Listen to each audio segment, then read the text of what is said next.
Hello student, ছাত্রমিত্র mathematics. এখন আমরা solve করছি নবম শ্রেণী। কোষে দেখি 13 2 দাগের অঙ্কটা আছে 5 সেমি 8 সেমি 11 সেমি দৈর্ঘ্যের বাহু বিশিষ্ট একটি ত্রিভুজ অঙ্কন করি। ওই ত্রিভুজের সমান ক্ষেত্রফল বিশিষ্ট একটি সমান্তরাল অঙ্কন করি যার একটি কোণ 60 ডিগ্রি। অঙ্কন প্রণালী ও প্রমাণ লিখতে হবে, এটা তোমরা করে নিতে পারবে। দেখো ছবিটা কীভাবে আঁকছি। প্রথমে আমরা এই যে 5 সেমি 8 সেমি 11 সেমি তিনটে সরলরেখা পরস্পর এঁকেছি। আঁকার পরে খাতার উপরে একটা বড় সরলরেখা নিয়েছি যেটা 11 সেমি থেকে একটু বড়। এবারে আমরা ত্রিভুজটা আগে অঙ্কন করব। কিভাবে? এই যে 11 সেমি সরলরেখা আছে এর মাপটা নেব আগে।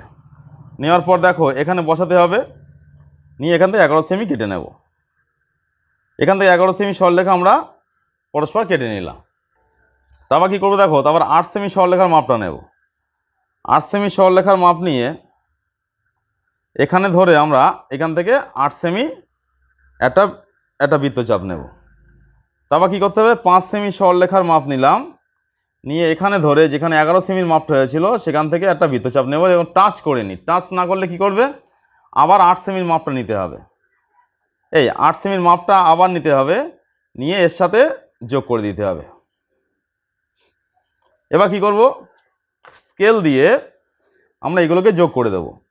এখান থেকে 5 সেমিটা যোগ করতে হবে। একটু ভালো করে যত্ন সহকারে করতে হবে যাতে পয়েন্টগুলো ভালোভাবে যোগ হয়, খেয়াল রাখবে।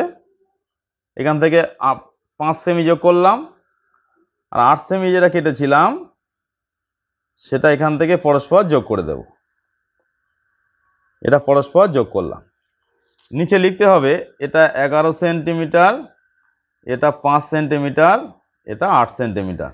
এবার আমরা ত্রিভুজটা অঙ্কন করেছি, এবার ওই ত্রিভুজের সমান ক্ষেত্রফল বিশিষ্ট একটি সমান্তরিক অঙ্কন করতে হবে যার একটি কোণ 60 ডিগ্রি।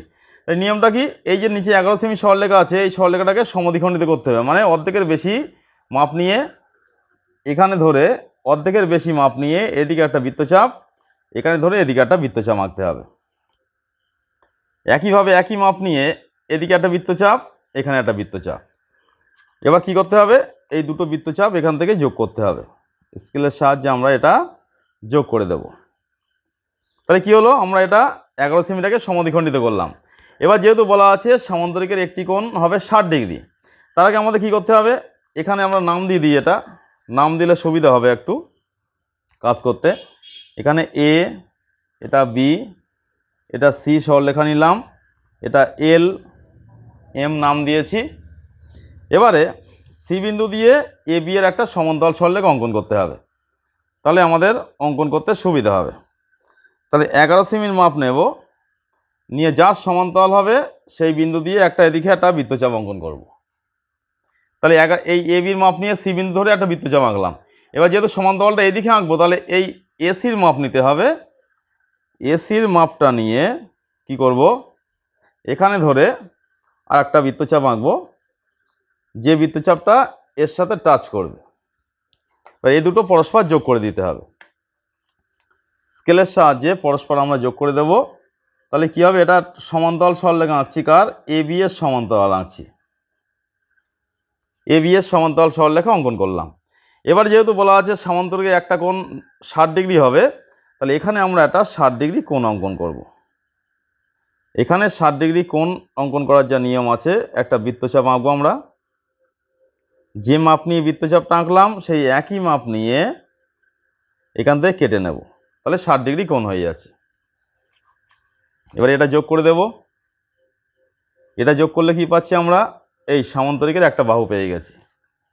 এবার এখান থেকে এই পর্যন্ত মাপ নিয়ে আমরা এখান থেকে যেখানে ছেদ করেছিল ওটা একটা বৃত্তচাপ আঁকলাম।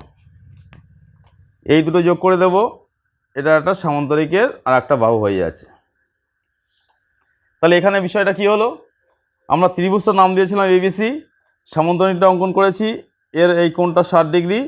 এখানে বি ডি, এটা নাম দিলাম D C F E, BD C F, এটা কি হলো, সমান্তরিক। নিচে কি লিখতে হবে, অতএব দিয়ে লিখতে হবে ত্রিভুজ এ বি সি সমান সামান্তরিক, মানে ত্রিভুজ এবিসি এর সমান ক্ষেত্রফল বিশিষ্ট একটা সামান্তরিক এঁকেছি, তার নাম কি, বিডিসিএফ। বিডিসিএফ। তো দেখো কত সহজ পদ্ধতিতে আমরা অঙ্কনটা করলাম। এইভাবে সহজ পদ্ধতি শিখতে গেলে, জানতে গেলে আমাদের যে ছাত্রমিত্র অ্যাপটা আছে সেই অ্যাপটাকে ইনস্টল করতে হবে। তাহলে সহজ পদ্ধতিতে তুমি অঙ্কগুলো পরস্পর শিখতে পারবে।